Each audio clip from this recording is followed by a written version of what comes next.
Burn my damn finger. Check the mic and make sure it sound right, boys. You remember when you was only 2 years old? No, You came into my life. I don't. Okay, who left the toilet running? And many more. All right. Welcome back to Make It Make Sense with your boy, Justin Meat Peaks, aka Podcast Peaks. So once again, welcome back to this podcast, Make It Make Sense, episode 1. It's long overdue. I've been trying to get on here for a very, very long time, but I am appreciative of the time that I had to get myself together and get ready for this podcast. It's been a while. Not wild 2 weeks, but it's been a relatively wild 2 weeks since podcast episode 1, the introduction.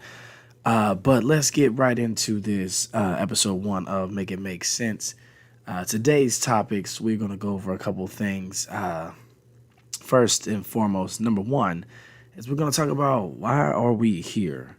That is the question that we are asked, and I realize that even asking that question, it's all about the influx that you put on the question or the punctuation that you use. You know, why are we here with a question mark, or why are we here with an exclamation point, or why are we here with an exclamation point and a question mark? You know, to that rhetorical statement.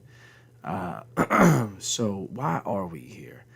On the deeper end of that pool, I feel that why we are here, it's one of those questions where not if you necessarily remember, but it's the age-old saying, you know, what is the meaning of life? When you talk about, you know, what is the sum total of what we are created to do? What is our purpose in existence? And I find that answer, ironically enough, is not asked until, or not even asked, but just not really given much thought until a life has come to an end. So, not to be cryptic or anything, but it's literally when we're talking about the depths of the meaning of life. I mean, no one truly begins to define the meaning of one's lives until the life is no longer here. So that's when you start to talk about, well, what did they do with their life? What did they accomplish? What have they, you know, who have they touched? What successes have they acquired? What downfalls did they, go through? And all those things happen. And that feels like that's when we really start to talk about, why are we here? But more to the point of this podcast is today, why are we here? Why are we listening to me ramble on about the things that I think and the things that I got going on in my head? Because we're interested. We're curious. We want to know if we're the only ones who think that way. You come and you listen to these things and you do it with the curiosity of wondering, is this person going to say something that resonates with me, or are they just going to say something that's totally batshit crazy, and I'm just going to stare at my phone and or screen and just say, wow, this is what I came here for? But then again, it's how you ask the question. Ironically enough, I think it's the way we ask the question more than it's the reason behind why we ask the question. So it's like, you ever been to a party or an event with a friend or a coworker, and you're like, why are we here? You're not really looking for an answer. You're just questioning. You're actually questioning the choices that led up to that moment, more so than you're actually questioning why you're there, as if you want an actual response to justify your choices. More so you can look at people and be like, hey, why are we here again? And now it's, of course I threw the again on there, but it also adds to that curiosity. But now you actually genuinely are searching for a reason, even remembrance to why you chose to be where you're at. Same again goes back to this podcast. It's very much so. Why are we here? Why are you here? Why am I here? What are we talking about? What brought us to this place? Was it pure happenstance? Was it a recommendation? Was it a fluke? And everyone's answer is just totally different.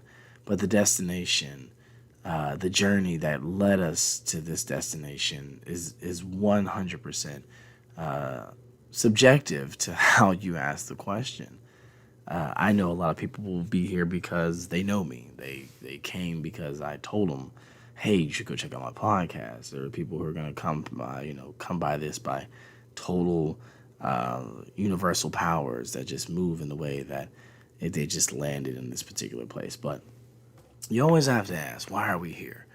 And I'm going to tell you what, later on in this podcast, I'm going to talk about my recent experiences, but I'm going to make this point now and bring it back up again later, that I'm here for a good time and not a long time. That's why I'm here. I'm here for a good time and not a long time. And if, you hear that and you're like, well, what the hell does that mean? I know that in this world, as the powers that may be, I have zero control over the length of time that I have allotted to me. So in the time that I am given, which can be little to none or years upon years beyond my measure, I know that the time that I have is going to be a good time. And it's almost very, reminiscent of the idea, live in the moment. And you have to live in the moment because, again, we have no control over why we're here. And we may never even find the answer of what the meaning of life is and what we believe is our purpose in this world. But damn it, if you're going to be here, have some fun while you're doing it. And no, I'm not encouraging you to be reckless. I'm not encouraging you to go out and just, throw caution to the wind and do whatever you want. But you spend less time worrying about the why you are here and start focusing on what you're going to do while you're here. Becomes so much more, I don't want to say pleasurable, but it becomes so much more fulfilling than asking the why. It's like that thing where it's like, I'd rather ask for forgiveness than ask for permission. It boils down to, why am I doing this? Because it needed to be done, or because I wanted to do it, or, those things. And you have to do it, obviously, err on the side of caution where you're not, being cavalier or just taking trivial risk with other people's well-being and putting other people's why or what in jeopardy. But yeah, you gotta enjoy the time that we're given because we don't know how much we're given. So my word of advice to you is, again, I'm not here for a long time, but I'm definitely here for a good time. And I hope you guys are too. So that is where we want to start this episode 1 off on. It's just, figuring out why we're here. My reason for being on this podcast is I have a lot to say, and I needed a way to say it that allowed me to just reach out and talk to people and just get my point across, and not to be wrong and not to be proven as some know-it-all, but just to be able to express, to say what's on my mind. And everything I say is not going to be right. Everything that comes out of my mouth is not going to be meant to be the gospel truth, but it is my truth. And my truth is not without fault. It's not infallible. My truth is definitely something that can change based on the information that I have and based on what's given to me. So in the future, that's why I want to have guests on the show. I'm working out that whole dynamic of how to get people on here with me now.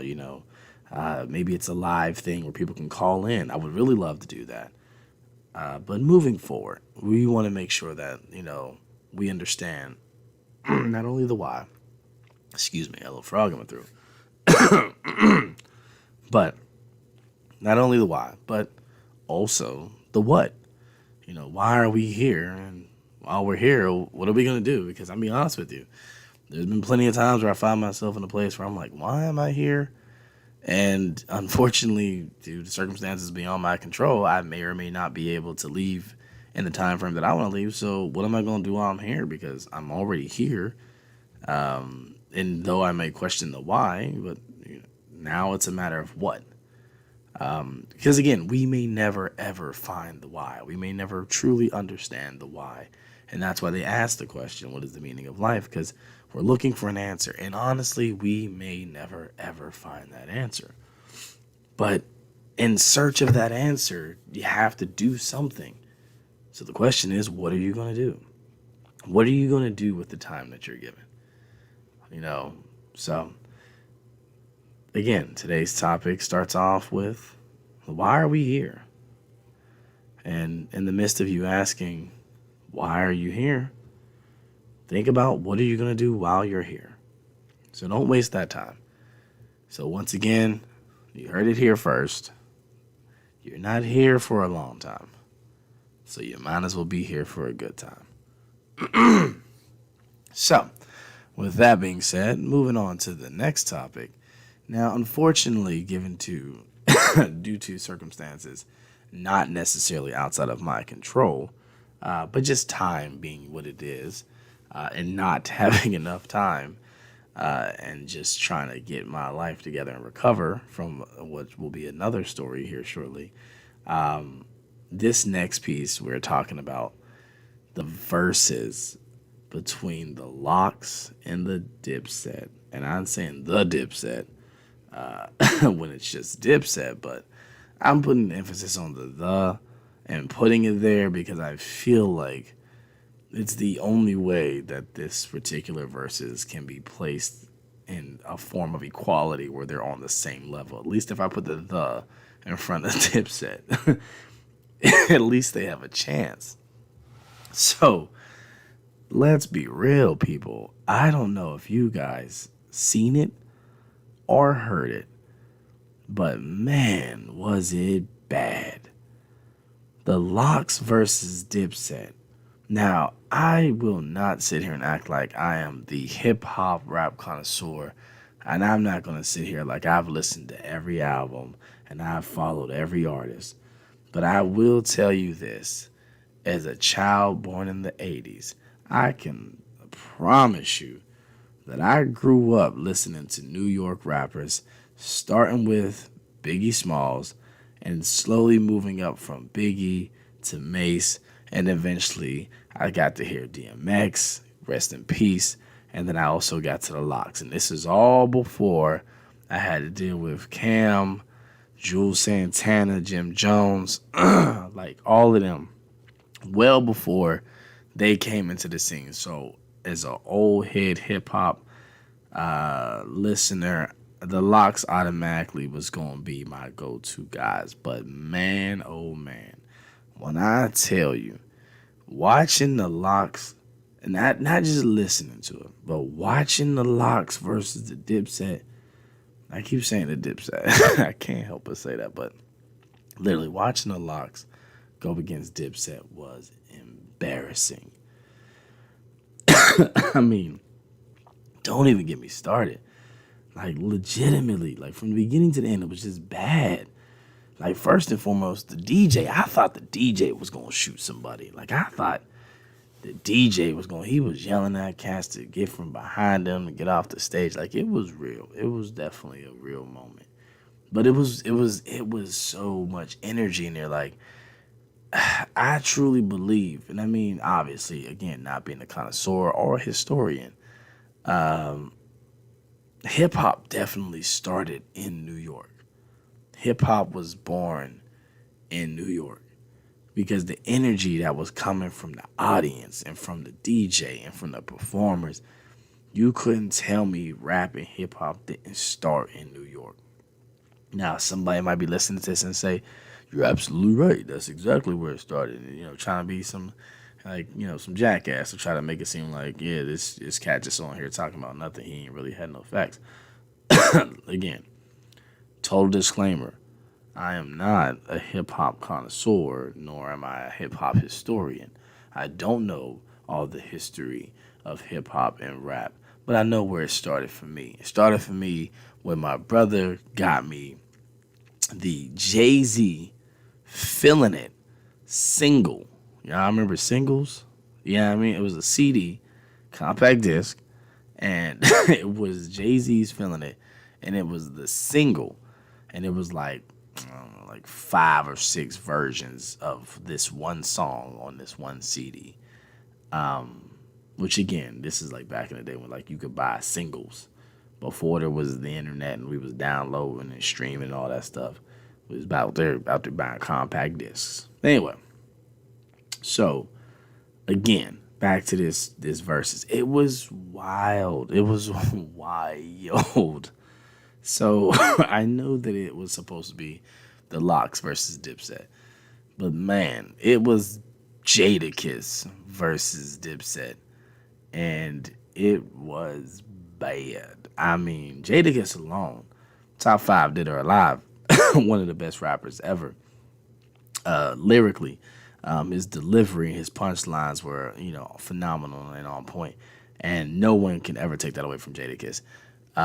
But I feel like we all got caught up in Jadakiss performing the way he did, because we all remember when it was Jadakiss versus, I think it was Fabulous, and Jadakiss was in like a lime green jumpsuit. I'm pretty sure he was drunk, and he was just like, being silly. But the Jadakiss we got that night, that's the Jadakiss that was moving weight. Okay, that's the Jadakiss that said his brick's so big they gotta use the scales they weighted whales with. Like that's the Kiss we got, and he was so on point. I mean, nothing against Sheik and Styles, but they didn't even need to be there. He was giving it to him. And then here's when you knew it was bad. It was Dipset versus the Lox. Now, correct me if I'm wrong, and this is why I wish I had a guest host or a co-host on this particular one, or just a caller to come in and just kind of correct me if I'm wrong. But Dipset is a group that Cameron started, but Cameron by himself is not Dipset. No more than Jadakiss or Styles or Sheik is the Lox by themselves. So where I got confused is when they started doing songs that was like specific to that artist and not something that they did as a group. Like every song, like damn near every song that the Lox did, even though Jadakiss did most of the rapping, every song that they did was a Lox song. So everybody had a verse on it.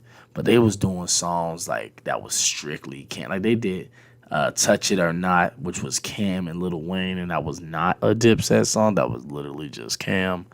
And then he did a couple other joints that was just kind of like, are y'all doing Dipset songs, or y'all just doing like individual songs that was like hype songs and y'all trying to like hype the crowd up? But it was bad. Like, it was bad.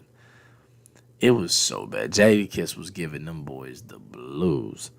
The way he was going in on them, the way, I mean, you would think the way that these cats was talking to each other, that somebody got shot or stabbed in the parking lot when it was over. Like, you just can't talk to me like that and not think you not gonna get stabbed.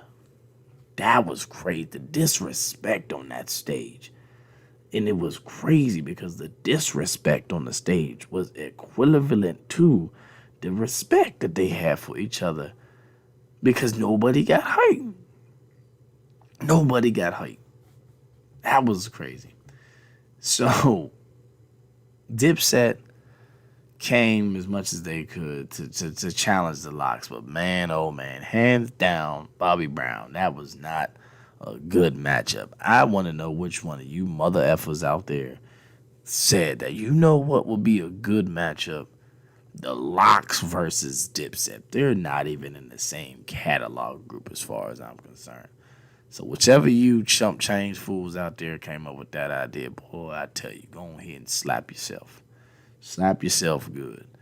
Cause you not banging with a dude from New York who wears like white tees, jean shorts, and Timbs. You not banging with him when you wear stupidly big NASCAR coats and multiple colored bandanas on your head, trying to, like looking like an advertisement. Like that's just not what's gonna happen. And I mean no disrespect to Dipset. Because I bangs with Cameron. Cameron was one of my favorite rappers back in the day. But yo, that was not a good setup. That was bad. It was bad, but it was entertaining as hell. I mean, that was definitely one of them things you could say. It was for the culture. It wasn't for Dipset though. And then it was so bad that I stopped watching it. But I'm mad I stopped watching it. But I'm glad y'all kept watching it. Because when I found out that Jim Jones fell off the stage and then I synced the video, I said, Lord Almighty, that was hilarious. That this man fell off the stage in an effort to hype up the crowd. Shout out to my cousin Brandon for saying that they went from Dipset to Tripset. That's hilarious. Hilarious, man. You can't pay me to not laugh at that. Like you'd have to pay me big money to not laugh at that because that was funny. So yeah, shout out to the Locks. Y'all probably never ever hear this podcast, but I promise you if you do, shout out to the Locks, man. Y'all were one of the realest hip hop artists as from my childhood growing up for rappers.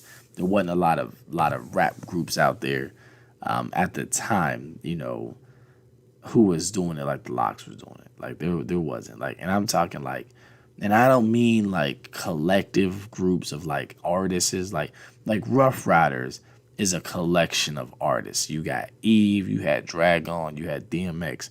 Like that Rough Riders was a collection of artists. But the Locks was a legit, just like a rap group. And they was killing it.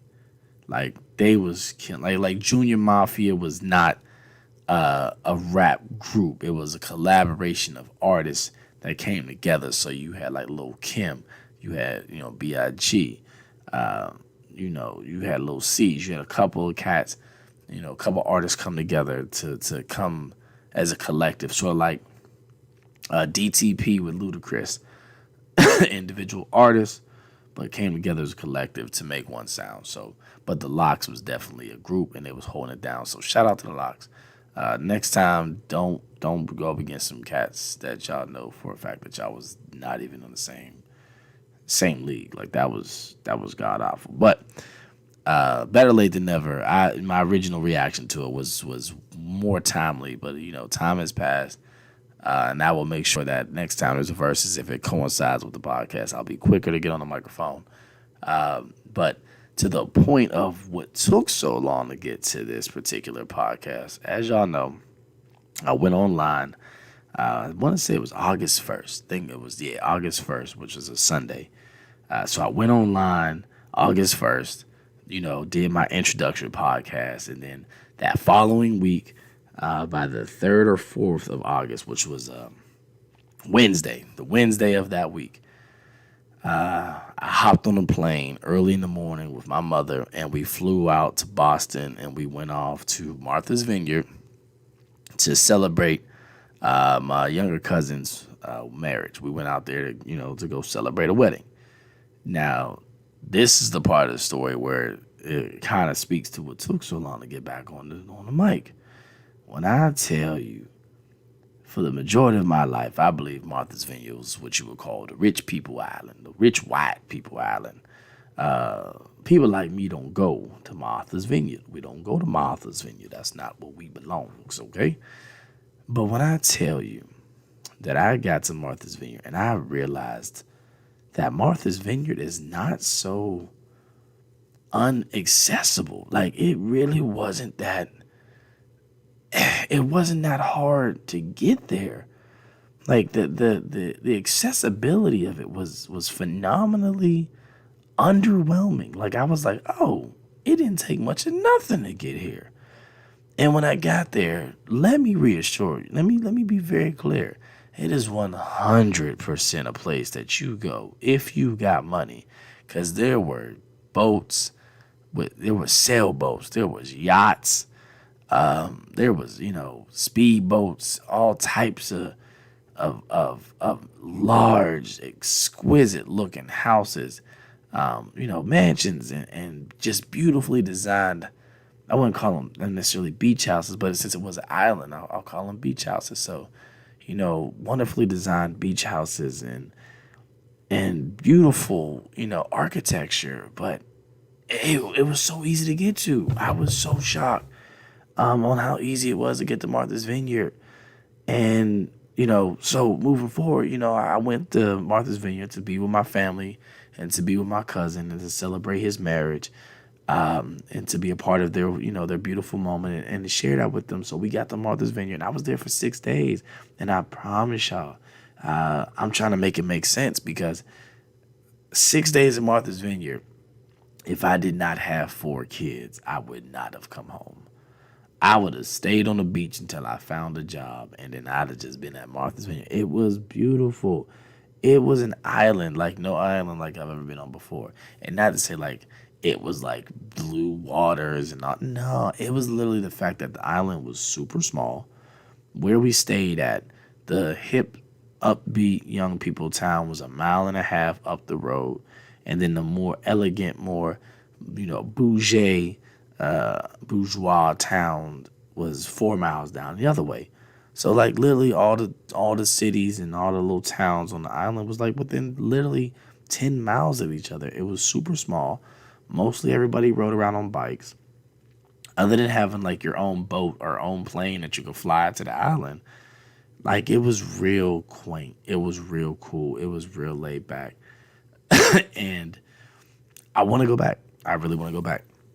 And it was on Martha's Vineyard where amongst the bridal party, I coined the term, we are here for a good time, not a long time.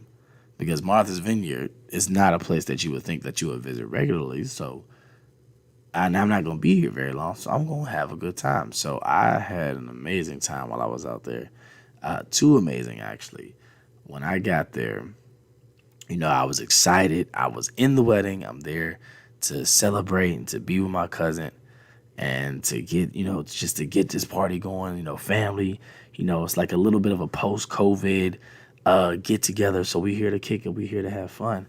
And let me tell you some of the things that we had going on. So not only was it his wedding, it was former President Barack Obama's 60th birthday that week. So he was having his birthday party the same weekend we was there for the wedding.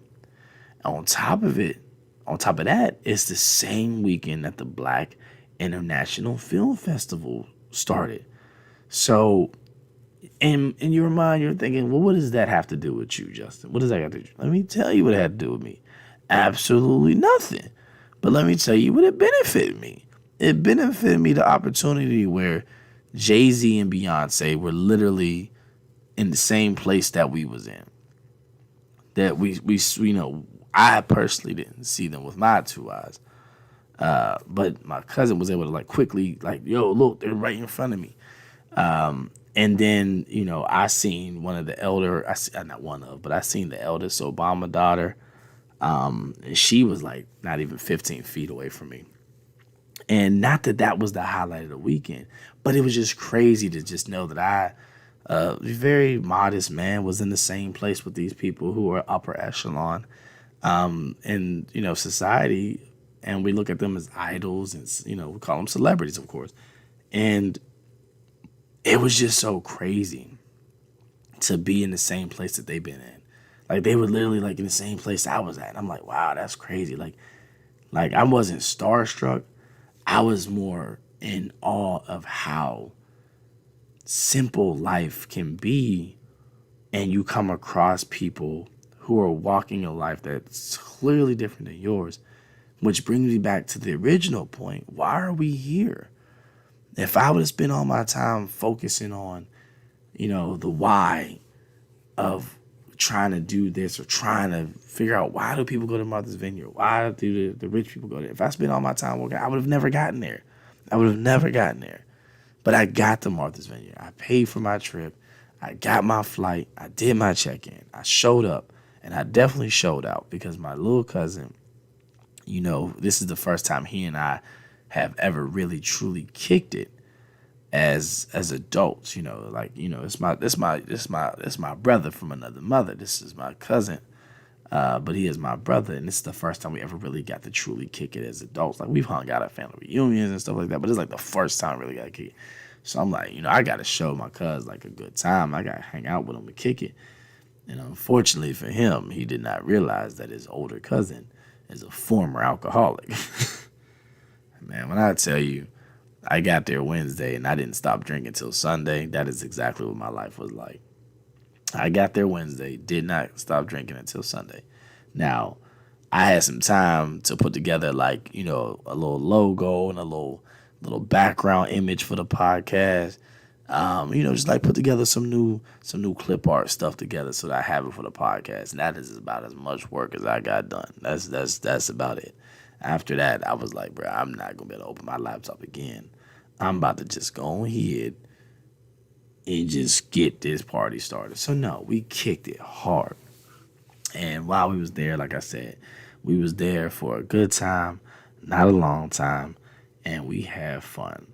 The families were great. Shout out to them for hosting us.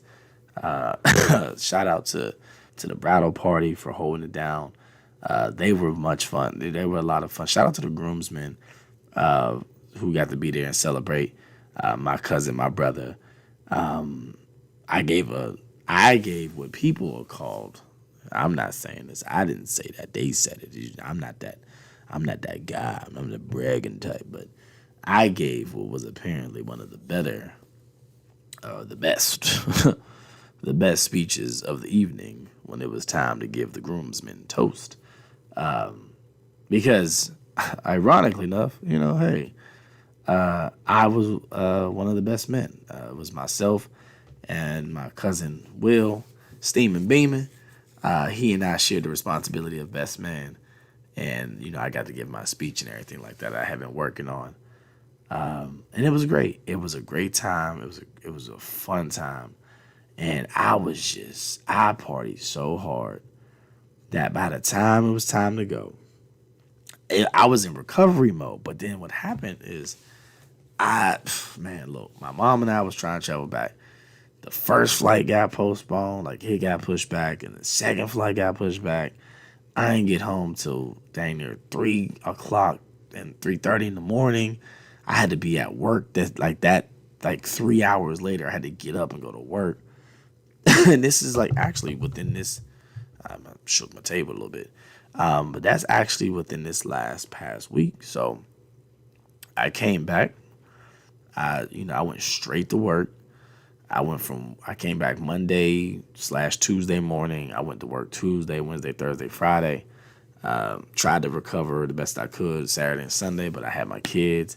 And then I went back to work Monday, Tuesday, and I go back to work tomorrow. So I'm back on full swing mode with work. But so it definitely took me some time to recover and get in front of this camera, get back on this mic, so I can reach out to y'all and just let y'all know what's been going on, man. But for real, it was a fantastic time.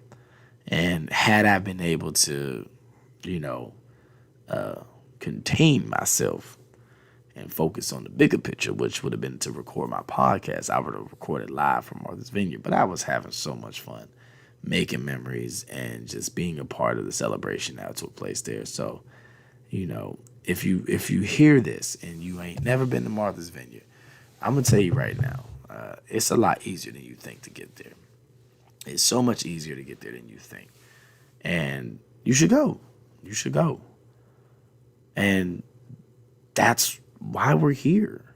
I mean, we're here to experience things. We're here to make memories. We're here to just enjoy what is available to us and what is obviously in front of us.